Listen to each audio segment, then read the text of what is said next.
Hey guys, very warm welcome on your own channel The Knowledge Hub. So in this video we will do exercise 1.5. तो अपनी last videos में हमने किया था 1.4 तक. तो अगर आपने वो वीडियोस नहीं देखी हैं तो प्लीज़ उन्हें जाकर ज़रूर देखिए. तो अभी तक हम अपनी न्यू एक्सरसाइज 1.5 स्टार्ट करते हैं. सो गाइस, ये हमारी एक्सरसाइज 1.5. तो चलिए आज इस एक्सरसाइज को करते हैं. तो फर्स्ट क्वेश्चन कहता है classify the following numbers as a rational और इरेशनल. तुम्हें बताना है कौन सा नंबर रेशनल है, कौन सा इरेशनल है. तो अभी देखते हैं कौन सा रेशनल है. पहला है टू माइनस रूट 5. तो ये ना इरेशनल है. इरेशनल क्यों है? हम इसकी शॉर्ट फॉर्म लिख देंगे, ज़्यादा बड़ा नहीं लिखा जाएगा. तो क्यों है ये इरेशनल? क्योंकि रूट में कोई भी चीज़ माइनस नहीं हो सकती, ना कोई चीज़ ऐड हो सकती. रूट में कोई चीज़ ना मल्टीप्लाई होगी, ना डिवाइड होगी, ना सब्ट्रैक्ट होगी, कुछ नहीं होगी. अगर रूट की वैल्यू है, जैसे रूट 5 इंटू रूट रूट 2, तो ये हो सकता है रूट 10. बट ये नहीं हो सकता कि रूट 5 इंटू 2 है तो ये हो जाएगा 2 रूट 5.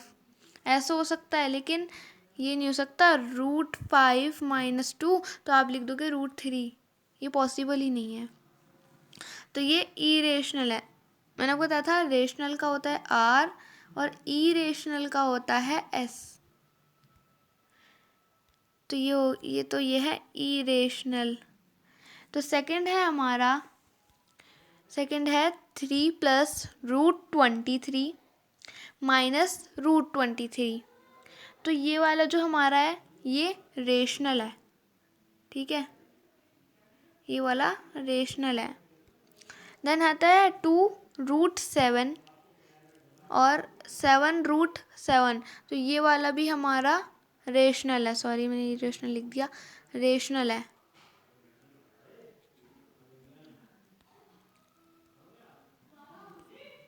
ये वाला जो है 1/√2. तो ये जो है ये इरेशनल है, क्योंकि रूट डिवीजन में हो ही नहीं सकता. और अगर रूट न्यूमरेटर में हो सकता है लेकिन डिवीजन में नहीं हो सकता. देन सेकंड है, फिफ्थ हमारा ये भी रेशनल है क्योंकि इसमें पाई है. क्योंकि पाई की कोई एग्जैक्ट वैल्यू नहीं होती. पाई की जो वैल्यू होती है वो रेशनल होती है. देखो ये पाई है, अभी दिखाती हूँ. तो ये पाई है, तो पाई की जो वैल्यू होती है वो होती है 22/7. या फिर इसकी दूसरी जो वैल्यू होती है वो पॉइंट में आ जाती है. तो ये पाई की जो ये वैल्यू है ना ये रेशनल है, लेकिन पाई इरेशनल है. क्योंकि पाई क्या है? पाई एक वेरिएबल है और ये वाला नंबर कांस्टेंट है. तो आप ये बताइए, अगर पाई की वैल्यू इरेशनल है, पाई वेरिएबल है, पाई की वैल्यू जो है कांस्टेंट है, तो हुआ ना ये रेशनल इरेशनल हुआ. नेक्स्ट है हमारा simplify each of the following expressions. तो हमें इन एक्सप्रेशंस को सिंप्लीफाई करना है. तो सिंप्लीफाई कैसे करें? सिंपली कर देंगे हम. तो देखो, इसकी मल्टीप्लाई कर दो. 3 की मल्टीप्लाई 2 में करी तो हमारा क्या आ गया? 6. 3 की मल्टीप्लाई रूट 2 में करी तो हमारा आ गया प्लस का 3 रूट 2. ठीक है, इसके बाद अगर ये मल्टीप्लाई होता है ना तो ऐसे लिखा जाता है बाहर, क्योंकि ये मल्टीप्लाई होता है रूट के बाहर ना 1 होता है. या तो 2 होगा या 3 होगा, लेकिन यहाँ पे कुछ नहीं है तो 1 है. तो इसका मतलब ये ऐसे ही लिखा जाएगा मल्टीप्लाई होके. तो रूट 3 की मल्टीप्लाई करी इसमें तो आ गया 3 रूट 2. अब प्लस करा, क्योंकि प्लस साइन प्लस के है ना. एक सेकेंड रुकना, हाँ सही है. तो सारे साइन प्लस के हैं. अब 3 की मल्टीप्लाई 2 में करी तो 2 मल्टीप्लाई बाय रूट 3. अब इन दोनों रूट की मल्टीप्लाई रूट में हो गई तो आ गया प्लस का रूट 6. यानी कि यह आपका आंसर. फिर से लिख देती हूँ मैं कम्प्लीटली. आंसर आपका 6 plus root plus 2 root 3 plus root 6. तो ये आपका आंसर है इस वाले क्वेश्चन का. तो करते हैं नेक्स्ट क्वेश्चन। नेक्स्ट क्वेश्चन में एक आइडेंटिटी है, क्या आपको समझ आ रही है? नेक्स्ट क्वेश्चन में ना एक आइडेंटिटी है कि एक आइडेंटिटी थी ना हमारी कि अगर a प्लस बी और a माइनस बी ये इक्वल होगा किसके? ए स्क्वायर माइनस बी स्क्वायर के, है ना। तो हम इसे इस आइडेंटिटी से सॉल्व करेंगे तो ये एक हो जाएगा। तो एक हम लिख सकते हैं, यहाँ पे लिख देती हूँ मैं, या तो यहाँ पे हम लिख सकते हैं 3 स्क्वायर माइनस रूट 3 स्क्वायर, ठीक है। तो ये हो गया ना ए स्क्वायर माइनस बी स्क्वायर की आइडेंटिटी। तो 3 3 तो होता है हमारा 9 माइनस, अब रूट 3 कैसे लिखेंगे? देखो 3 है, रूट की पावर 2 है, इसका स्क्वायर है। रूट का मतलब होता है कि किसी की भी जो पावर है ना वो हाफ है, यानी कि इसकी पावर 1/2 है। या तो हम इसे 1/3 व 1/2 लिख सकते हैं या फिर रूट 3 लिख सकते हैं। तो एक बार फिर से लिखते हैं, तो ये हम लिख सकते हैं कि 3 का स्क्वायर माइनस रूट 3 का स्क्वायर, तो ये हो जाएगा 9 माइनस, तो अगर 3 की पावर हाफ थी और ऊपर मल्टीप्लाई किया 2, तो 2 से 2 कट गया और ये आ गया आंसर आपका 6, ठीक है। अब करते हैं हम नेक्स्ट क्वेश्चन। हमारा नेक्स्ट क्वेश्चन है क्वेश्चन नंबर 3, ये है रूट 5 प्लस रूट 2 स्क्वायर। तो इसे भी सॉल्व करते हैं। रूट 5 प्लस रूट 2 स्क्वायर, तो रूट 5 प्लस रूट 2 का जो स्क्वायर है मतलब होल स्क्वायर है, ठीक है। तो इसका इसे हम एक आइडेंटिटी हमारी A square plus 2ab plus B square, तो इस आइडेंटिटी से हम इसे सॉल्व करेंगे। तो रूट 5 का square plus 2 into root 5 into root 2 plus root 2 का स्क्वायर, तो ये हो जाएगा 5 ऐसा। तो ये क्या होगा? ये खाली 5 आ जाएगा। क्यों आ जाएगा? चलो मैं कर देती हूँ। 2 था, हाफ थी पावर, तो 2 से 2 कट गया, तो ये आ गया 5 प्लस ये आ गया 2 5 2 जा 10, ठीक है। ये आ गया 2, हाफ था ऊपर, इसकी पावर हाफ थी, तो आ गया 2। तो हमारा आंसर आ गया, ये आंसर नहीं है, अभी हम इसे और सॉल्व कर सकते हैं। 5 और 2 कितना हुआ? 7 प्लस 2 रूट, सॉरी मेरे से गलती हो गई, मैं इसे सॉल्व करती हूँ। तो जो हमारा आंसर आया ना वो आया हमारा आंसर, देखिए अभी देखिए मैं बताती हूँ। हमने यहाँ पे से करा रूट 2 का स्क्वायर, तो ये आ गया 5 प्लस रूट 2 प्लस 10, तो हमारा आंसर आ गया 7 प्लस 2 रूट 10, ठीक है। अब हमारा नेक्स्ट क्वेश्चन है root 5 minus root 2 root 5 plus root 2। तो ये वाली आइडेंटिटी भी हमारी सेम ही है, हम इसे सेम आइडेंटिटी से करेंगे, ए स्क्वायर माइनस बी स्क्वायर, ठीक है। तो इस आइडेंटिटी से करते हैं, तो हमारा आ जाएगा रूट 5 का स्क्वायर माइनस रूट 2 का स्क्वायर, तो 5 हाफ इंटू 2, तो माइनस 2 हाफ इंटू 2, तो ये 5 माइनस 2 इक्वल्स टू हमारा 3 आ गया, ठीक है। अगर ये लिखा है ना रूट, किसी भी रूट की पावर स्क्वायर में है, तो समझ लो कि जो रूट की वैल्यू है वो ऐसी नॉर्मल लिखी जाएगी, क्योंकि इसकी पावर होती है हाफ और हम इसकी मल्टीप्लाई करते हैं 2 में, तो 2 2 से कट जाता है, ठीक है। तो हमारा नेक्स्ट क्वेश्चन हम करते हैं। हमारा नेक्स्ट क्वेश्चन है recall pi is defined as the ratio of the circumference say c of a circle to its diameter say d, that is pi equals to c upon d. This seems to be to contradict the fact that pi is irrational. How will you resolve the contradiction? तो अभी हम इसे solve कर देते हैं, बहुत ही easy है।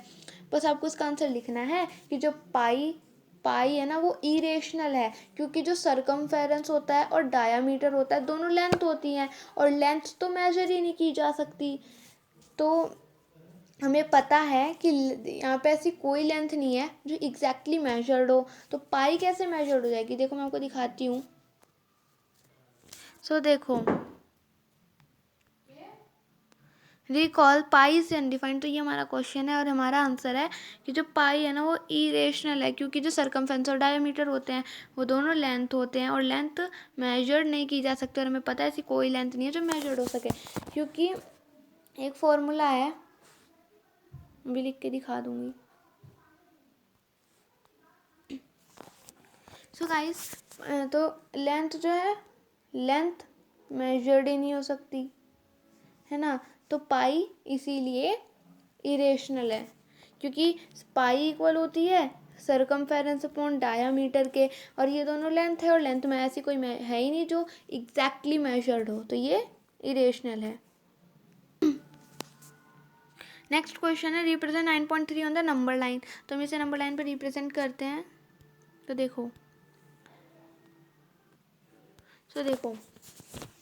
Root 9.3 को करना है ना, तो एक 9.3 की लाइन बना लो, बना ली 9.3 की लाइन बना ली, और उसमें 1 सेंटीमीटर अपने आप से ऐड करो, ठीक है, अपने आप से ऐड किया तो इसे नेम दो ABC, यानी कि ये तो हो गई हमारी 9.3 और ये हो गई हमारी 1 सेंटीमीटर, ठीक है। अब देखो, अब हमें क्या करना है, इसमें परपेंडिकुलर बाइसेक्टर बनाना है। अब कंपास लो, उसमें आधे से ज़्यादा की दूरी नापो, यानी कि जितना दिया है ना प्रेजेंट करने के लिए उतनी की लाइन बनाओ, 1 सेंटीमीटर ऐड करो, उसके बाद कंपास लो, आधे से ज़्यादा नापो और एक आर्क लगाओ, यहाँ ए पे रख के ऐसे ऊपर नीचे और फिर सी पे रख के ऐसे ऊपर नीचे, और उसके बाद इसे ज्वाइन कर दो।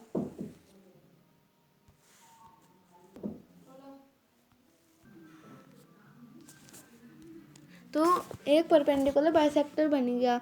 अब हमारी अब ये जो पॉइंट है ना बीच वाला, ये O है, तो अब हम लिख सकते हैं,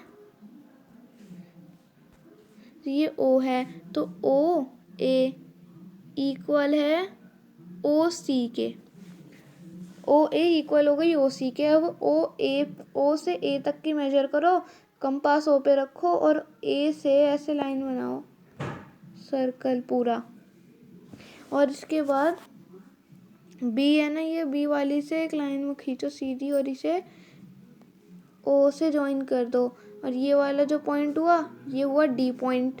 तो अब हमें क्या करना है, ये हमारे पास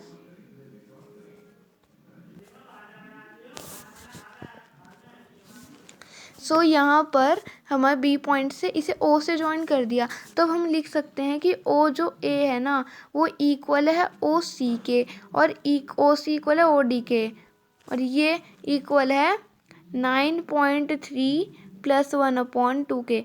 मैं आपको ना इसका एक फेयर पॉइंट दिखाती हूँ। तो ये देखो, ये रहा हमारा परपेंडिकुलर बाइसेक्टर, तो हमने इसे क्या किया, लाइन खींची 9.3 की, 1 सेंटीमीटर ऐड कर दिया, तो ये हो गया AO, और ये हो गया हमारा ये B है, अब ये बीच वाला O हो गया। तो देखो ठीक है, तो हमने इसे, मैंने आपको बताया कि हमने फिर B से परपेंडिकुलर ड्रॉ किया, फिर उसे O से ज्वाइन कर दिया कुछ इस तरीके से, तो हमारा क्या हो गया कि OA तो थी हमारी 9.3 थी, हमने उसमें +1 किया और हमने इसे आधा डिवाइड कर दिया लाइन को, तो ये 2 से डिवाइड हो गया, यानी कि ऐसे तो लिखेंगे हम इसे, तो हमने इसे ऐसे लिखा, तो OA है हमारी इक्वल है OC के, इक्वल है OD के, और OD इक्वल है 10.3/2, यानी कि 9.3 + 1/2। ठीक है, तो हमारी ये तीनों सेम लेंथ की हैं, यानी कि जितनी ये है उतनी ही ये है और उतनी ही ये है। तो अब हम इसे सॉल्व करते हैं, तो अब ये वाला जो ट्राइंगल है ना, ये हमें फाइंड करना है इसका ये पार्ट, यानी कि इसका परपेंडिकुलर। तो हमने फॉर्मूला पढ़ा था कि h² इक्वल होता है P² + B² के। तो अब हमें पी स्क्वायर निकालना है, तो हम पी को इधर ले जाएंगे, तो ये हो जाएगा H square minus P square, यानी कि हमारा न्यू फार्मूला रेडी हो गया। तो अब हम इसी फॉर्मूले से करते हैं P square equals to H square minus P square. तो P square equals to H square क्या है, हाइपोटेनियस ओ डी 5.15 का स्क्वायर माइनस 4.15 का स्क्वायर। और ये पता है कहाँ से आया आपका आंसर, देखो ये जो लाइन थी ना, इसे 2 से डिवाइड कर दिया, पहले से प्लस कर लिया, फिर से 2 से डिवाइड कर दिया, और डिवाइड करने के बाद हमारा आंसर आ गया। और क्योंकि देखो आपको दिखा देती हूँ, और ये 4.15 कहाँ से आया है, तो ये ओ सी भी 5.15, बट इसमें 1 सेंटीमीटर ऐड किया था, लेकिन हमें सिर्फ इतने का निकालना है, तो इतना माइनस करना पड़ेगा। तो हमने 5.15 में से 1 माइनस कर दिया, क्योंकि ये हिस्सा 1 सेंटीमीटर का है। ठीक है, तो हम इसे सॉल्व करते हैं। तो P square equals to H square minus B square. तो अब ये हो गया P square equals to 5.15 square minus 4.15 square. तो ये एक आइडेंटिटी है ना, हमारी अभी पढ़ी थी 5, तो हम इसे लिख सकते हैं 15 प्लस 4.15। मैं इसे अलग लिख देती हूँ, 5.15 माइनस 4.15 और मल्टीप्लाई 5.15 माइनस 4.15।